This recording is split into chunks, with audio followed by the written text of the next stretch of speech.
Last class में हमने model का फर्स्ट टाइप पढ़ा था। क्या पढ़ा था? कैन का यूज। आज हम देखेंगे modal number second two could. Could का यूज देखेंगे, कुड का प्रयोग कहां करते, कैसे करते हैं और कैसे कुड के सेंटेंस बनाए जाते हैं। तो कुड जब भी सेंटेंस के अंत में आता है सकता था, सकती थी, सकते थे, क्या सकता था, सकती थी, सकते थे, सका, सकी, सके, पाया, पाई, पाए, तब हम यूज करेंगे कुड का। कुड का यूज पास्ट के कैपेसिटी, एबिलिटी, मतलब जैसे हमने कैन का देखा तो प्रेजेंट की क्षमता को दर्शाने के लिए हमने कैन का प्रयोग किया था। अब वैसे के वैसे पास्ट की क्षमता बताने के लिए कुड का प्रयोग करेंगे। समझ में आया? तो जब भी सेंटेंस के अंत में आएगा सकता था, सकती थी, सकते थे, सका, सकी, सके, पाया, पाई, पाए, तो कुड का प्रयोग करेंगे। अब स्ट्रक्चर कहां करेंगे? सभी जगह एक जैसे तो नहीं कर सकते। तो अगर हमारा सेंटेंस के अंत में आता है सका, सकी, सके, पाया, पाई, पाए, ये नहीं ध्यान रखना अभी, ये पहचान के रूप में। अगर हमारे सेंटेंस के अंत में आता है सका, सकी, सके, जैसे मैं स्कूल जा सका, मैं अपना काम कर सका, मैं अंग्रेजी बोल सका, आप हमारे घर आ सके, सका, सकी, सके, पाया, पाई, पाए, तो हम क्या बनाएंगे? स्ट्रक्चर किस प्रकार से बनाएंगे? सबसे पहले लिखेंगे सब्जेक्ट, फिर कुड, फिर वर्ब की फर्स्ट फॉर्म, लास्ट में ऑब्जेक्ट। वैसा ही स्ट्रक्चर है जैसा हमने कैन में देखा है। कैन में भी देखा था, सिर्फ चेंज क्या आ रहा है? कुड की जगह पे कैन, बाकी का स्ट्रक्चर क्या है? सेम, वैसा का वैसे ही। तो अगर हमारे सेंटेंस के अंत में आता है, अगर हमारे हिंदी के वाक्य के अंत में आता है सका, सकी, सके, पाया, पाई, पाए, तो हमारा स्ट्रक्चर क्या रहेगा? Subject plus could plus verb की फर्स्ट फॉर्म प्लस ऑब्जेक्ट। बेटा लिखो मत, इधर ध्यान दो। Subject plus could plus verb की फर्स्ट फॉर्म, लास्ट में ऑब्जेक्ट। और अगर हमारे सेंटेंस के अंत में आया सकता था, सकती थी, सकते थे, वो पैसिव वॉइस सेंटेंस होते हैं। लेकिन उसका स्ट्रक्चर क्या होता है? हम पैसिव वॉइस भी पढ़ेंगे। जिस प्रकार टेंस का पैसिव वॉइस होता है, वैसे के वैसे ही मॉडल्स का पैसिव वॉइस होता है। तो मॉडल का पैसिव वॉइस स्ट्रक्चर क्या होता है? Subject plus could plus have plus verb की थर्ड फॉर्म, लास्ट में ऑब्जेक्ट। अभी हम इसको नहीं पढ़ेंगे इसलिए छोड़ देते हैं। अब दूसरा, अगर हमारे सेंटेंस में आता है बन सकता था, क्या बन सकता था, हो सकता था, तो स्ट्रक्चर क्या बनेगा? वैसे का वैसे ही जैसा कैन में देखा है ना? Subject plus could plus be plus noun या एडजेक्टिव, ये दोनों भी आ सकते हैं। जैसे मैं डॉक्टर बन सकता था, मैं विद्यार्थी हो सकता था, है बन सकता था, हो सकता था।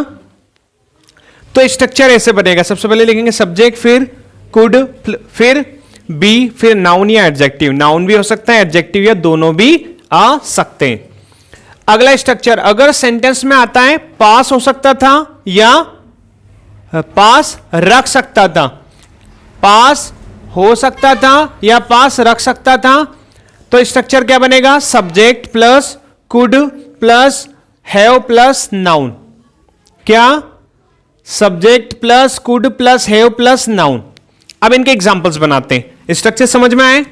अब सबसे पहले सेंटेंस दे रखा, आप चुन सकते थे, क्या है?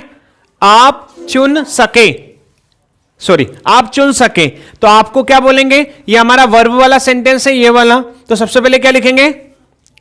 आपको बोलेंगे यू।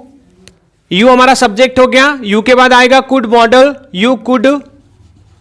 चुनने की वर्ब होती है सिलेक्ट, है ना? कलेक्ट मतलब इकट्ठा करना होता है। आप चुन सके, यू कुड सिलेक्ट। नेगेटिव बनाएंगे, आप नहीं चुन सके, क्या बनेगा? You could not select. अगला क्या है? बना सकते हैं, इतने आसान है ना? इंट्रोगेटिव, क्या आप चुन सके, तो सबसे पहले जाएगा model, could you select question mark. क्या आप नहीं चुन सके? इंट्रोगेटिव नेगेटिव, सबसे पहले कुड यू नॉट सिलेक्ट। ये हम पढ़ चुके हैं और हमें पता भी है कि हम 6 प्रकार के सेंटेंस बनाते हैं, उसमें से 4 ही हैं, affirmative, negative, interrogative, interrogative, negative. आप कब चुन सके? WH वर्ड, सबसे पहले आप WH वर्ड लिखेंगे, तो कब को क्या बोलेंगे? When could you, when could you when could you select, आप कब चुन सके, क्या बनेगा, व्हेन कुड यू सिलेक्ट, आप कब चुन सके, क्या बनेगा, व्हेन कुड यू सिलेक्ट। इसी प्रकार से ये आप ईमानदार हो सकते थे, क्या बनेगा, आपको क्या बोलेंगे, यू। पहले देखो ईमानदार नाउन है, हो सकते थे, कौन सा स्ट्रक्चर है, हो सकते थे, ये आ गया हो सकते थे, जय श्री कृष्ण भाई, हो सकते थे, ये स्ट्रक्चर है, हो सकते थे। तो हम लिखेंगे सबसे पहले आपको क्या लिखेंगे, यू, यू के बाद मॉडल में आएगा कुड, यू कुड बी, ईमानदार को क्या बोलेंगे, यू कुड बी ऑनेस्ट।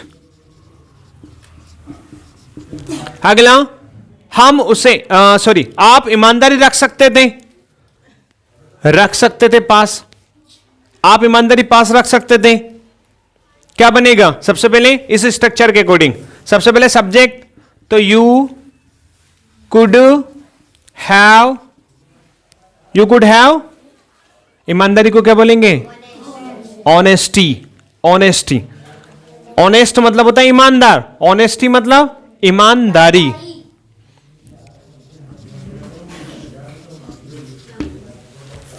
अब ये कुछ एग्जांपल से हम उसे समझा सके, क्या बनेगा, वी कुड एक्सप्लेन, हाँ हमको क्या बोलेंगे, वी के बाद मॉडल, वी कुड, समझाने की के बाद क्या वर्ब होती है, एक्सप्लेन, वी कुड एक्सप्लेन उसे, him, we could explain him, हम उसे समझा सके, वे हमें पढ़ा सके, दे कुड टीच अस, हमें